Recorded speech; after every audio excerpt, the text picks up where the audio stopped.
Dentadura perfeita, ouve-me bem, não chegarás a lugar algum. São tomates e cebolas que nos sustentam, e ervilhas e cenouras, dentadura perfeita. Ah, sim, Shakespeare é muito bom, mas e beterrabas, chicória e agrião? E arroz, couve e feijão? Dentinhos lindos, o boi que comes ontem pastava no campo, e te queixaste que a carne estava dura demais. Dura demais é a vida, dentadura perfeita. Mas come, come tudo que puderes, e esquece este papo e me enfia os talheres. Como é que foi o processo de escrita do Milkshake? O Milkshake, como é o caso de muitos primeiros livros, ele acabou sendo um apanhado de coisas que eu estava escrevendo que eu achava que podiam ser publicadas. Acho que a maior parte dos poemas eu escrevi em 2005 mesmo, mas tem coisas antigas ali. Tem um poema que eu escrevi quando eu tinha 10 anos, por exemplo. Olha. As bruxas de Bruxelas batem panelas para espantar as baratas tontas que vivem nas pontas dos sapatos delas. Então tem esse poeminha aí, tem umas coisas que eu escrevi quando eu morava em Porto Alegre, naquela fase que eu te falei, quando eu tinha uns 25 e queria publicar, mas deixei quieto. Mas 2005 assim, foi um ano que eu escrevi muito, e também foi um ano que eu estava porque nessa época muita gente tinha blog, né? E aí blog publicava seus poemas. Isso foi meio que revolucionário assim na poesia brasileira, porque de uma hora para outra não tinha ninguém controlando o que ia ser lido, né? Porque, sei lá, existiam algumas revistas de literatura, mas aí tinham que passar pela figura de um editor, né? Que ia decidir isso sim, isso não. Então, de uma hora para outra, começaram a proliferar blogs de poesia. E aí tinha muita coisa para ler na internet e a gente acabava conhecendo pessoas, né? Nessa época eu conheci, por exemplo, a Virna Teixeira, que é uma poeta do Ceará que agora mora em Londres. A Bruna Beber, né? E a Virna acho que já tinha livro publicado, mas a Bruna ainda não, assim. Eu troquei muita coisa com a Bruna. Por exemplo, assim, eu escrevia coisa e mandava para ela, ela me mandava também, era uma coisa muito diária, assim, de troca. E também o Ricardo Domenech, também, como ele é um cara muito generoso, assim, tudo que ele descobre ele compartilha, sabe? Ele vai lá e traduz um negócio e bota na internet, assim, um cara muito importante para... Eu acho que diz a minha geração, não sei bem quem é a minha geração, mas é muita coisa que está sendo feita, está sendo escrita agora. Acho que muita gente concorda também que o trabalho do Ricardo assim, de divulgação de poesia é muito importante, né? Coisas que ele acabou trazendo para a gente ler. Então, essa época dos blogs aí foi bastante revolucionária e também trouxe essa coisa que é muito louca de poder publicar um poema, escrever um poema e publicar, o que hoje eu não faço mais. Mas era assim, né? Escrevi um poema. Às vezes eu escrevi um poema direto no template do blog e eu apertava publicar ali. E 5 minutos depois já tinha alguém comentando o negócio. Então, isso eu acho que. Não sei se alguém está estudando isso na poesia brasileira, mas acho que os blogs foram bem importantes. Então, né, eu vinha escrevendo já há um tempão, assim, e quando eu entrei no jornal e comecei a escrever todos os dias, eu comecei a escrever mais poemas também. E comecei a ter um número maior um material maior, né, para escolher. Tendo feito a oficina do Carlito, o Carlito ele me pedia poemas, ele disse, me manda mais poemas para eu ler. Isso acabou me incentivando assim, a pensar num livro. E um dia, o Carlito, ele era editor de uma coleção chamada As de Colete, que era uma coleção de poesia da Kozak Naif das 7 Letras. E daí ele me perguntou assim, você acha que você tem um livro para publicar? Já tem material suficiente? Eu disse, eu acho que sim, né? Então criei um arquivo com alguns poemas, mandei para ele. A gente conversou um pouco sobre eles e acabou que fui publicada em 2007 nessa coleção aí. Mas foi muito uma questão de estar no lugar certo, na hora certa. Se não tivesse feito a oficina do Carlito, talvez eu demorasse mais a publicar, porque não era uma inquietação para mim. Eu estava escrevendo e tinha o blog também. Mas foi bem isso, assim, um apanhado de poemas, e o que me levou a publicar mesmo foi esse convite do Carlito. E o útero do tamanho de um punho? Aí já foi uma outra coisa, aí sim foi uma inquietação mesmo que eu tive, porque eu queria escrever sobre alguma coisa, algum tema que me dissesse respeito, né? Uma coisa que... Bom, por exemplo, eu não achava na literatura feita por mulheres no Brasil poemas escritos sobre o que é ser mulher, né? Ou as coisas que eu achava não era bem aquilo que eu estava procurando. Eu entendo assim poesia como uma investigação, né? Escrever poesia é também ver até onde o teu pensamento te leva, né? Então eu pensei que talvez fosse interessante escrever um livro sobre mulheres. E comecei a pesquisar, né, autoras, e comecei a pesquisar como se escrevia sobre a mulher. E fiquei com essa ideia aí. Fiz um projeto um programa que agora acho que não existe mais, que era da Petrobras Cultural, né, que era uma bolsa para escrever livros. Fiz um projeto, foi aprovado, e fiquei 1 ano escrevendo os poemas do Um Útero do Tamanho de um Punho. Eu tive também uma coisa que aconteceu que me fez querer escrever esse livro, foi que eu acompanhei uma amiga que foi fazer um aborto, né, e achei a situação muito pesada e absurda, né, como é que a gente não tem direito de decidir sobre o nosso próprio corpo. Isso tem que passar por várias instâncias, né, pelo Estado, pela medicina, né, o que os médicos acham, o que as pessoas religiosas acham. Mas esse aborto foi na Cidade do México, onde é permitido, né?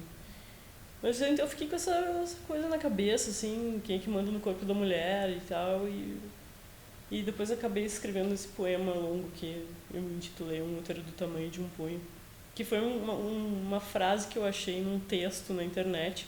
Eu estava fazendo umas pesquisas de como se falava sobre o corpo da mulher, né? Que tipo de linguagem era utilizada e de onde vinha a voz que falava sobre o corpo da mulher. Aí achei esse texto que falava sobre o aparelho reprodutivo, né, da mulher, e falava: um útero é do tamanho de um punho fechado. Achei um punho fechado uma imagem bem forte, né? E fiquei com essa frase na cabeça, assim, vários dias, até que um dia eu peguei, sentei e escrevi esse poema, que saiu, sei lá, saiu de uma vez só, e foram umas 5 páginas de poema. Eu estava morando na Holanda na época também, e lá também isso não é muito uma questão, mas eu achava que no Brasil seria interessante ter um poema sobre aborto. Escrevi esse poema e fui trabalhando em séries de poemas sobre as mulheres. Depois da Holanda, na verdade, entre essa ida para a Holanda e voltar para eu estava morando na Argentina, na verdade. Fui para a Holanda e voltei para a Argentina. E onde eu estava morando na Argentina, eu estava convivendo com um grupo de mulheres feministas. Isso era uma coisa nova para mim. Isso foi em 2007, imagina. E elas eram feministas. E elas discutiam feminismo. E era uma coisa assim que na minha vida não tinha nenhuma amiga feminista. Isso era uma coisa que nas minhas amizades ninguém era feminista. Todo mundo ficava meio assim, era aquela coisa assim, não sou feminista, mas sou a favor da defesa dos direitos das mulheres, sabe? Então elas eram feministas, elas discutiam as coisas até o fim, e eu comecei a me questionar também, assim, se eu não devia ser mais feminista na minha vida, assim, então não me considerava feminista. E a convivência com elas, né, me fez questionar a linguagem, por exemplo, que a gente usa, enfim, todas as coisas de conduta e principalmente as coisas assim, que a gente tinha que relevar para conviver em sociedade, entendeu? E então essa convivência com elas foi muito importante para escrever os poemas que eu acabei escrevendo para esse livro. Porque uma mulher boa é uma mulher limpa, e se ela é uma mulher limpa, ela é uma mulher boa. Há milhões de anos pôs-se sobre duas patas. A mulher era braba e suja e ladrava. Porque uma mulher braba não é uma mulher boa, e uma mulher boa é uma mulher limpa. Há milhões de anos pôs-se sobre duas patas. Não ladra mais, é mansa e boa e limpa. Então, partiu mesmo de uma inquietação, eu achava que não tinha nada parecido escrito no Brasil assim, sobre mulheres.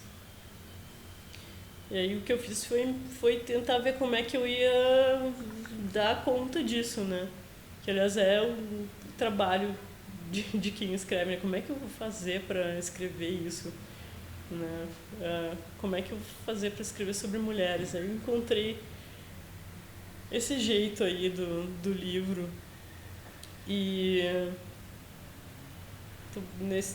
foi uma experiência diferente para mim, assim, ter que pensar o livro como um projeto de escrita mesmo. Foi um projeto de investigação.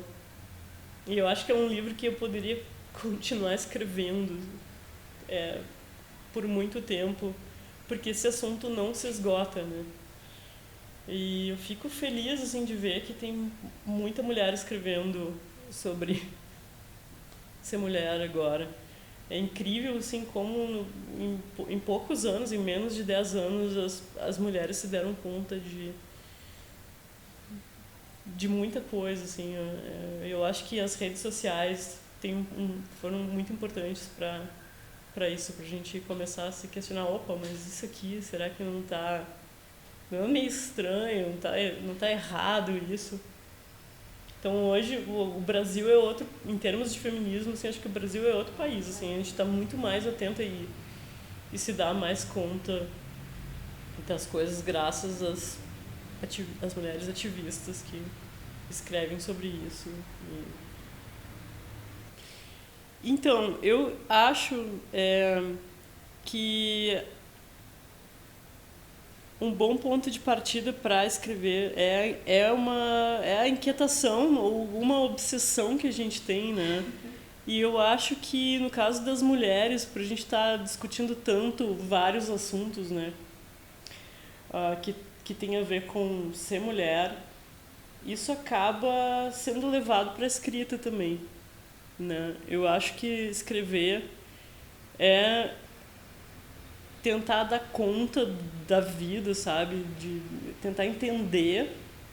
E eu acho também que é uma maneira de interferir no mundo, né? No momento que tu publica um poema ou que tu lê o teu poema, tu está interferindo no mundo. Isso é muito potente. E eu acho que as pessoas se dão conta disso. Eu acho a poesia muito potente. Ela tem uma capacidade assim, de chegar nas pessoas e né, com muita força e velocidade. Então eu acho que tem mais mulheres escrevendo sobre isso mesmo e sobre outras coisas, né? Eu fico muito feliz que por exemplo, as oficinas que eu dou, geralmente elas ficam lotadas, assim. Eu fico feliz porque as pessoas querem escrever, né? Querem descobrir aonde isso pode levar. E especialmente nesse momento que a gente está vivendo agora no país e no mundo, que é um momento muito tenso e muito louco. Eu acho bom assim que as pessoas queiram escrever e tentar descobrir como é que a gente faz para escrever sobre essas coisas. Que exista essa busca, assim, eu acho fundamental até para manter a sanidade. E uma coisa assim que eu reparei, você falou que quando você era pequena, você escrevia muito na brincadeira, né? Uhum. É legal como isso continua? Sim, porque as pessoas têm, né, a gente, em geral, assim, tem essa ideia de que poesia é uma coisa séria, e pode ser uma coisa séria. Eu, por exemplo, assim, quando eu tinha 16 anos, era uma pessoa muito séria. Eu escrevia vários poemas sérios. Mas eu acho que eu tenho essa coisa do humor e uma coisa lúdica em mim que não fica só na literatura. E eu acho, pra mim, como eu te disse, assim, escrever é uma coisa feliz. Eu não tenho como mudar isso, eu não quero mudar isso. Eu posso escrever, eu tenho escrito, por exemplo, não foi exatamente fácil escrever os poemas de um útero do tamanho de um punho. Eu não escrevi aquele poema sobre o aborto rindo, sabe? Mas a sensação de escrever uma coisa eu acho muito boa, eu acho muito forte, assim, uma coisa que justifica a minha vida, sabe? A sensação que eu tenho, assim, quando eu estou escrevendo um poema, porque a gente é tomado, isso não se fala muito, mas a gente é tomado de uma emoção mesmo quando se escreve, e eu acho que as pessoas não falam o suficiente sobre isso, e mesmo em oficinas de poesia ou de literatura, fica tudo muito centrado em textos que já existem, e como é que os textos foram escritos, e a interpretação daquilo. Eu, quando dou uma oficina, eu procuro fazer foco nessa coisa da criação mesmo. E tudo que eu faço em oficina são procedimentos que eu mesma já fiz. E eu sempre, então, procuro dar essa experiência, assim, da alegria que é criar uma coisa. Então, gosto muito de jogar, assim, fazer coisas na oficina que as pessoas, sei lá, riam um pouco, sabe? Como é que eu vou criar esse poema, assim? Então, eu acho bastante importante para mim essa coisa da alegria da criação, ou mesmo de perceber como ela é potente. Então, se eu consigo deixar as pessoas num estado assim que elas sintam isso, já acho que está valendo. Eu acho que tem que ter esse momento da criação, sabe? Porque a gente a gente escreve, né? A gente tem um momento ali da criação do poema que a gente está escrevendo, e tem um segundo momento que é a edição do que a gente escreve, né? Mas se a gente está naquele primeiro momento pensando assim, isso está ruim, isso não é um poema, assim, não vai sair nada dali, sabe? A gente tem que deixar esse primeiro momento acontecer para depois, como eu gosto de assim, ir lá apertar os parafusos do poema, sabe? Mas acho que essa coisa, né? Não sei como é que é escrever pra ti, assim, mas tem essa coisa que é muito forte, né? Senão a gente não continuava escrevendo, eu acho.